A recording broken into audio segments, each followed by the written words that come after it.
Owning a Mercedes-Benz is like dating a supermodel. Expensive, unpredictable, and ends in tears.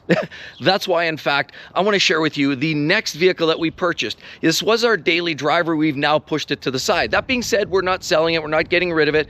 For anybody who likes following the channel for this content, that will still stick around. But we can't afford to keep driving this daily. So instead, we purchased this vehicle right here. What we have here is a 2018 Porsche Cayenne with the V6, the VR6. This is the unveiling of our brand new vehicle. And why did we buy this over our Mercedes-Benz? Why does a 2018 Mercedes C300 now take a backseat to a 2018 Porsche Cayenne? Yes, this one is a little bit more money, but really it's not about that. This is an SUV, sure, that's fun. It also has a remote start. That's also kind of quirky. But there's some three key factors why this is the vehicle of choice and why we decided to buy the Porsche Cayenne. But on top of it, we're going to compare this Porsche Cayenne with the Mercedes-Benz, both the same year. So it goes without saying that it's a great comparison. Now, that being said, I'm also going to talk about why we didn't buy something different, like the BMW X5 or even an Audi Q7 or perhaps even a Mercedes GLE, which is a closer competitor. It's a lot more like that than it is like this, but they're all SUVs. Well, I'm going to break this down and give you the exact reasons and technical specifications for those vehicles and how we ended up buying a Porsche with the V6. Let's get into it now. Now, this car does address three major concerns that a lot of us are having. We're hearing right around the clock in 2027, surveillance is going to be mandated in a lot of vehicles. It's going to watch your eyesight. It's going to pay attention whether you're intoxicated, or it may even decide to actually shut your vehicle down if it sees you unfit for driving. Nobody wants to be controlled by their vehicle, so this vehicle definitely beats the mandate, but that's an easy one. The other hand is, a lot of these vehicles these days are so loaded with big touch screens and capacitive and haptic controls that you don't even know which way is up anymore. Just try to find a simple button or a switch or a knob to switch on your heating controls or some of your other dynamic features. It's just almost impossible with some of these new vehicles that you also have to search for days and hours and go through a manual that's this thick just to come up with the solution on how to adjust one little key setting that should have been done in 30 seconds. On top of it, this also features a naturally aspirated VR6 3.6 liter V6 engine, of course producing about 300 horsepower and about 295 pound-feet of torque, all coupled up to a Tiptronic 8-speed torque converter automatic. There's no DCTs here, there's no PDK here, and most importantly, there's no CVTs here. Loads all the acronyms, and that's the key. You want to stay away from all of that junk. If you want a daily driver that lasts, you want to get miles on it, and you want to do it reliably, and very importantly, do it fun. This was absolutely a gem in a world of vehicles that are overly complex, grossly unreliable, and truly very much like a supermodel. Firstly, the Mercedes-Benz is just about like every other luxury car in the market. It features turbocharged engines. Almost every vehicle these days has turbocharging, direct fuel injection, and in many cases even hybrid drivetrains, making them remarkably expensive to maintain, and unfortunately they just aren't necessarily built to last the test of time. Remember some of those old Chevy trucks from back in the 70s and 80s? You know, the old 305 and 350 cubic inch engines? They would run forever because they were underworked and understressed. This is the other side of the coin. Sure, while there's technology and engineers that know how to put together an engine, the problem is they're creating something that's more efficient and more economical, but you're paying the bill on the maintenance side of things. These are a 2-liter turbocharged 4-cylinder engine producing 242 horsepower. Of course, you get a 9-speed 9G transmission shiftable in this vehicle. It's fun to drive. But again, as I've said, what you're dealing with now is a vehicle that's highly stressed. There's already talk about, many people on the forums talk about that last cylinder in some cases blowing holes in it, largely because of poor fueling or even possibly a PCV can contribute to oil consumption. A lot of the components under these hoods now are made out of plastic. They tend to melt, and that's a big issue. And so a lot of these modern vehicles are turbocharged, direct fuel injected, and they simply aren't built to last like some of the older school vehicles. And that's why this Porsche Cayenne is actually a little bit of the old school. What we're dealing here with is a 3.6 liter V6. Sure, it's direct injected. I'm not the biggest fan of that, but it is naturally aspirated. See, there's no turbochargers. And sure, while you go up the food chain and even Cayennes, and you can get with V8s and twin turbos and all of that greatness, they even made diesels. But the point is, this is their base engine with 3.6 liters, no turbos. And yes, even though you've got direct fuel injection, you can take care of that. Most cars have direct fuel injection these days. You've just got to take care of the walnut blasting or intake manifold maintenance upon every 50, 60, 70,000 miles. Outside of that, you're not dealing with turbos, the extra heat. You're not dealing with breakdowns and turbo bearings and the warm up, the cool downs that you'd have to experience when you're dealing with a turbo engine, like you're finding in virtually every Mercedes, many Lexus vehicles these days, many Acuras, many Hondas, many, you name it, everything these days is running turbos. And as a DIYer myself, I can't get over the fact that these cars nowadays are just so complex. I mean, just take a quick look. We'll do a comparison. So for a person that likes to maintain their cars themselves with get their own fingers dirty, you'd like to do that because once warranty runs out, you have to come up with some sort of cost-effective way to keep your vehicle on the road. But look at all these hoses and pipes and fittings and turbocharged components, and there's a turbo and wastegate down there, but it's loaded with components and it's also loaded with plastic. But then we look at the Cayenne. Look at this. Easy access, everything's color-coded. You can see it easily, you know exactly where everything is. Of course, oil filler, everything is there in front of you. But most importantly, you actually have room. Look, if I need to do spark plug changes, if I need to do any kind of maintenance, there's one piece of plastic and I can get around there and I can do pretty easy maintenance on this vehicle. I can't believe how many engines these days give you nothing. You can't even get your hand between anywhere in most modern day engines. But this is one of those old school drivetrains, essentially something a derivative of Volkswagen's old VR6, which was literally legendary, and everybody knew they were amazing. I had an old Passat with the VR6 and a manual gearbox that was still truly one of the best cars I've ever owned. It had a nice, beautiful linear power band. It was powerful, torquey, but it just revved to the moon. It was fun, it was smooth, and it was just an absolute gem. Well, this is an extension of that with 3.6 liters. Sure, it's got DI, direct injection now, but it is an absolute workhorse that's still remnants of the old school. And before we go and compare the interiors, look at the key fob from the Mercedes-Benz. Pretty plain, isn't it? How about the Porsche key fob? That is pretty cool, huh? I gotta say, it looks like the shape of a car. That alone is worth the price of admission, and maybe another reason that I bought it. So the interior quality is a big feature for me. Let's be honest, that's where you spend the majority of your time as a driver and an owner, so it has to feel like quality, and it also has to be functional. Let's take a look at the Mercedes first. I've always loved the interior ergonomics on the Mercedes-Benz. I feel like it looks quite good, except for this. I find the top here tends to stick up a little bit, almost like Frankenstein, and I never really could get over why they kind of build this hump at the top. But aside from that, I really do love the looks of the style of all of the components within some of these modern day Mercedes-Benz. But again, this isn't the latest. This is a W205, and you go one generation newer, and all of a sudden you have a big screen and you have a lot less of the actual buttons. Now, we do have buttons, and you'll notice you've got heater control buttons in here, which is nice. Stereo control buttons in here. You have a couple of cup holders. Of course, you even still get the lighter, which is kind of a rare thing these days. And you can close this up. Of course, you have a variety of different controls. You have your dynamic driving controls and, of course, auto shutoff. And it's overall a very, very nice design, but as you can see, there are scratches and component failures there. There's also a little bit of this bubbling I've noticed, and I've showed this before. So clearly a little bit of a deficiency with what we're seeing in some of the interior parts here. And the other thing I've noticed is you start pulling on stuff, it just squeaks.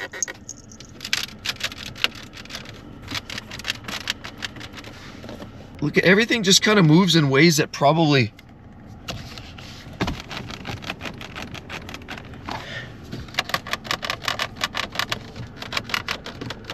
So overall, like, it looks very, very nice, but I will honestly tell you that the interior fit and finish, it looks great. Ergonomically, it all functions quite well, but again, squeaks and rattles and clunks as you're driving around and you're kind of changing. And you know, when you're driving up a leading edge of a freeway or up to your driveway and you're kind of leading up and one wheel starts, and then, you know, as the vehicle and the chassis twist, you're hearing all of that twist within the vehicle here, within the interior, and it just sounds cheap.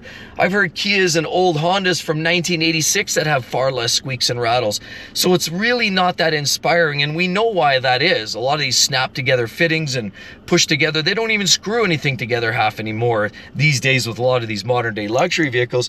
So I honestly can tell you that I'm not overly impressed with the solidity of the interior. I like the style, I like the ergonomics, I like the design, but let's be honest, it just makes noises, rattles, it doesn't wear well, and with deficiencies and failures of some of the parts and fitments, it definitely leaves a little bit to be desired. Now again, it's a nice place. I like the fact that we still have some analog gauges here with a little electrical display in the front. That's a nice feature. But again, when you have parts that squeak like these do, it really does leave a little bit to be desired. Now, of course, we do have backup cameras, 360 camera views. That is a nice look. I do like the 360 design on this. And some of these cameras, this one's not touchscreen, but my old Jag F-Type was a touchscreen. So now with the newer vehicles becoming more and more touchscreen and less buttons and knobs, that means a lot of these engaged features are going away. And that's a big reason why I'm veering away from some of these new overloaded, technologically overloaded vehicles, and why this, in fact, is probably on the cusp of where even Mercedes-Benz has literally tipped over the edge. This isn't too far gone yet, but it's the quality or lack thereof that's really got me disappointed. Now, when comparing to some of the competition, it became very, very clear on the exterior fit and finish of these vehicles. Now, the panel gaps are absolutely impeccable. And would you believe, if you really look up close to vehicles like Acura's and Lexus vehicles, quite often their panel gaps are not amazing. Even our Toyota Camry had a weird panel gap between the driver door, the doors, and the front panel. It just didn't seem to align very well. And when you were looking down the side, you could actually see it sort of flare out from the door a little bit more than the panels. But that being said, when you look at the Porsches, they actually are built very, very well. You've got great consistent panel gaps there, same story along the doors, and the same thing goes all the way across. Now the big question is, where you have metal going to plastic, this panel gap is absolutely tight. Look how clean that is. Clean, clean. Everything is absolutely clean. All the panel fitments are absolutely flawless. But let's take a look at the Mercedes, and the same thing goes for GLEs or GLCs, which were both potential competitors or replacements for this vehicle. I mean, what is this?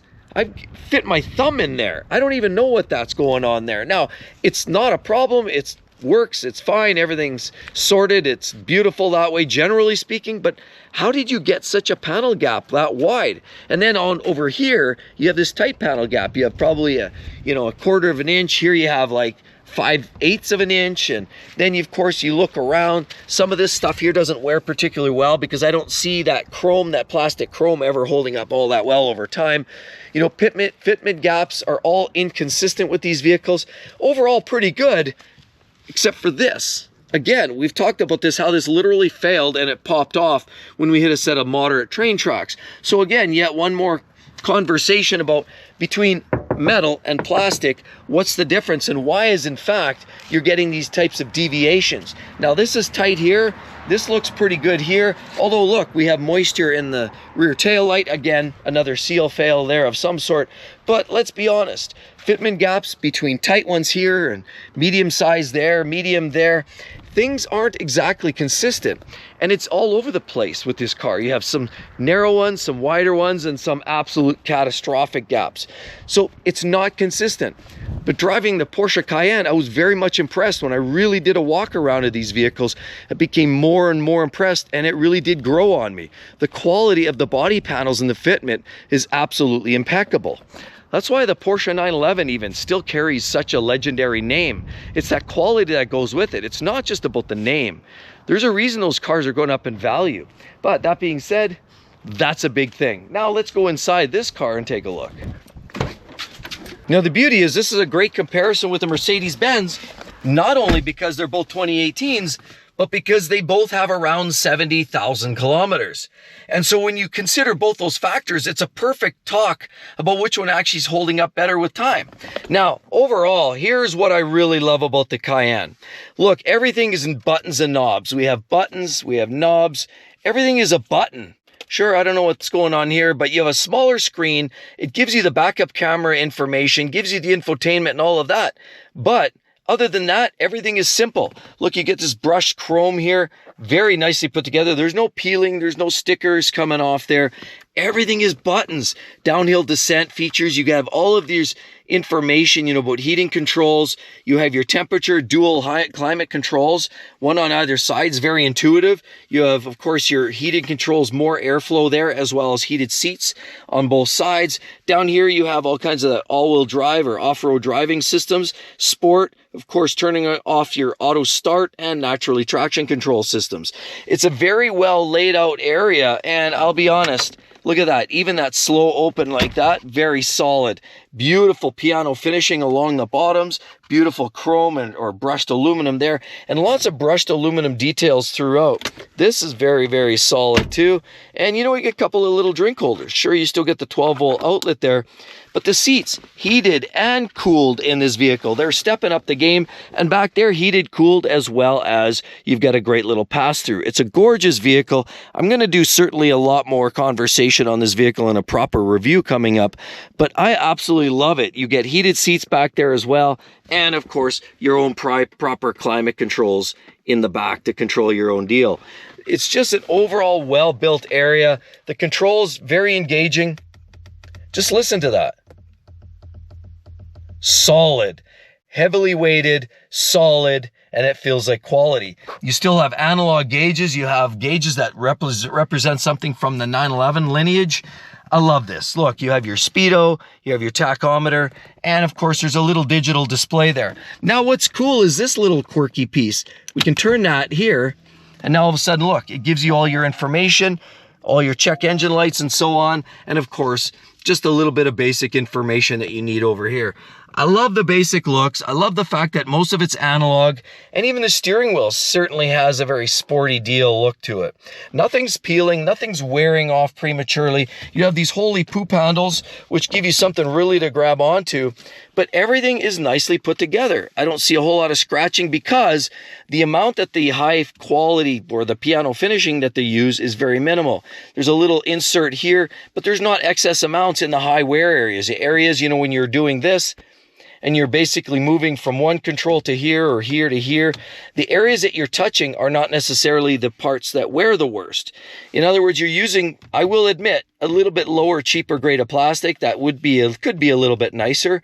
But that said, this is the base trim level vehicle for the brand. And you know what? It's in a position, it's the type of plastic that's going to wear very, very well. Same thing here. It's got a little bit of a cheapness feel to it. But let's be honest, the fact that Porsche has done a great job of spreading out the textures, the styles, the material, the finishing, the features.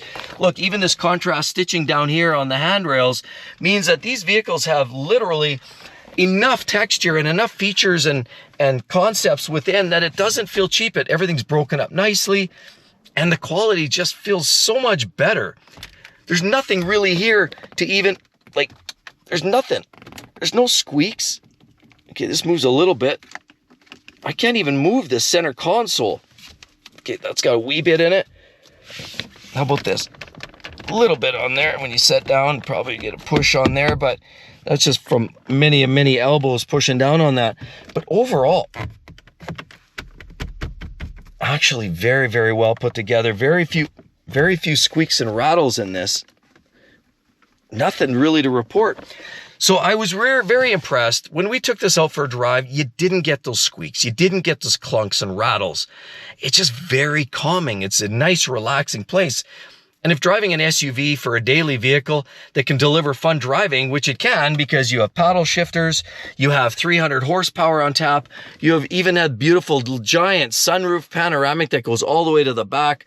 You have everything you need, including the driving experience. And that's why we picked this vehicle. It doesn't have the I spy, you're out kind of deal. We don't have the new software and the surveillance that's coming out in 27.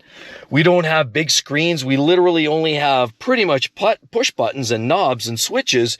Everything is knobs, switches, and buttons. There's nothing in here that you got to go into screens and swipe and kind of navigate your way through. Everything is at a touch button. Everything here is at the touch of a switch. No deceptive text even on your controls. It's all there. It's simple. Absolutely gorgeous. And for that reason, that was a big reason we bought this. On top of the fact that no I spy, you're out, no button, no big screens, all replaced. The old school buttons and knobs still haven't been replaced in this vehicle. And as well, because of that NA engine, there's no turbos to blow out. There's no intercoolers. There's no excess heat under the hood to take out all the plastics that are used. I mean, let's face it, every manufacturer is using plastic these days. But the fact that you don't have that extra heat under the hood means it's a win. Many of you have asked, why didn't you try the other vehicles? Well, the Mercedes-Benz GLE is pretty much in line with this size of vehicle. The GLC is a little smaller and it's more like our C-Class, and honestly I'm not impressed with the fit and finish, the quality, and I'd probably skip that personally, at least coming out of one. If I've never driven or owned one, the price point might make sense for you. But for me, the GLC and the GLE neither make the grade. The GLE is a beautiful vehicle. I've driven them. They do feel a little heavier and sturdier. They do have some of the appointments you get in here, like the rear heated seats and all of those other components. They're a nicer, smoother ride. But again, it's what I've experienced is some of the plastics and the components and how they squeak and rattle. And, you know, I'm just not overly satisfied with the branding lately. On top of it, if you go too new and you go the newest generation with the GLE, all of a sudden you're into a place where at the bigger screens, you have more tech, more flash inside. This is less about the technology and the flashy lights and more about the driving dynamics. That's why I bought this over a GLE. The quality doesn't feel quite the same in the GLE, and quite honestly, just too much gimmicky, plasticky looks and flashing lights for me. I don't want to have a seizure. All those flashing lights, you know, they give you those warning lights when you go on those amusement rides. Well, that's what it's like. Not literally, but in my opinion, of Mercedes-Benz. On the other hand, then you have vehicles like the Audi Q7. Well, if you're going to go with that platform, which is essentially the same thing, other than they use a supercharged 3-liter that gives you 330 horsepower, I'm not really a fan of that particular platform. It's a good engine. It's a sturdy platform. The chassis-wise, it's almost the same vehicle. But honestly, I've always been more of a brand Porsche. I've liked the styling accents, the details, over anything that Audi's putting out. Even though VAG Group, it's essentially the same product, I'm not really looking for that supercharged or turbocharged vehicle for an everyday vehicle. Now, there are exceptions, and that brings me to the next one. A lot of you are probably wondering, why didn't you buy an X5 with the B58? Trust me, that was really close. You know, we chatted back and forth, my wife and I, and we decided, you know, man, we loved our old diesel X5. We really loved the new X5s, and particularly with the 40 series with the B58, we love that. Now, the only drawback is, in our opinion, is, again, a lot of tech, a little bit more flashy lights and gimmicks, but the quality does feel better. The BMW feels way better than the Benz. That B58 in that drivetrain in, of course, the X5 is absolutely bulletproof. Sure, oil filter housing leaks can happen. Sure, water system coolant pumps, you know, thermostats, those things can fail 50 to 80,000 miles. Anything will start to leak. But it's turbocharging. But there will likely be a slightly added increased amount of maintenance required for a vehicle like with the B58. Not because it's not unreliable, they are actually almost bulletproof, on the verge. Other than the water pumps, of course, thermostats, which can go the odd cooling line, but of course on top of it, the oil filter housing, and now people are talking about allegedly the transfer case. But that being said, you drive anything hard and it'll go. You know, I look at some of the details on some of these, the failure modes for these. You know, coil packs, that's maintenance. Brakes, maintenance. Sure, there are talks about PCVs on these as well. They can potentially fail. That could cost you a few bucks. Water pumps, another area to watch out for. And transfer cases have in relatively small numbers. Now, the beauty is it doesn't carry the PDK, which is a very fast shifting gearbox. But the flip side is the PDK also costs a huge amount of money when they fail. And there have been cases. So going with the torque converter auto over even like an X5 was a very tough discussion. We love the X5s, and the B58's a gem. The 8-speed ZF automatic in the BMW is probably arguably almost as good, or if not better, than the 8-speed in this vehicle.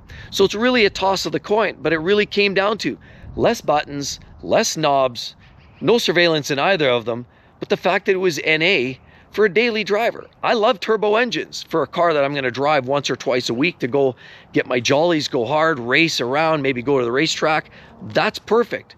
But for a daily vehicle, I want something that's going to just pack on the miles, not worry about the extra muss and fuss, keep it simple, and make it a little bit more DIY friendly. That's in fact why we kept it simple, bought ourselves one of these little Cayennes, of course, with the V6, and opted out of any of its direct competition.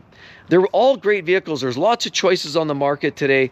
We really didn't want to go anything with Genesis for those asking, because I'm still not sold on the whole issues that they've had with the Theta 2 engines, of course, and Kia and Hyundai. And of course, being a close-knit family member, I'm just not totally sold yet. I need some time to see how that translates out. Now, the products look great, the styling is wonderful, but I'm still not sold on the drivetrains of Genesis products. And of course, Lexus, absolutely bang on. But the sad part is, you know, the only Lexus I would probably get, and it was close, but it lacked the driving dynamics. Where this gives you a really exciting driving experience, that was another selling feature. I could have in fact purchased myself an RX 350h or 450h. I was looking at buying a hybrid 350 with the old 3.5 liter V6 by Lexus. That was another close one. That one definitely prioritized reliability over driving. But as you know, life's too short to drive boring cars, and that's why the priority of driving is always going to edge out ultimate reliability. So hope you enjoyed that, everybody. Please do drop a line. And again, the only Lexus vehicles and probably the only BMWs I would drive this year, you're going to love it. Hope to see each and every one of you real soon, everybody. Talk to you then. Bye-bye.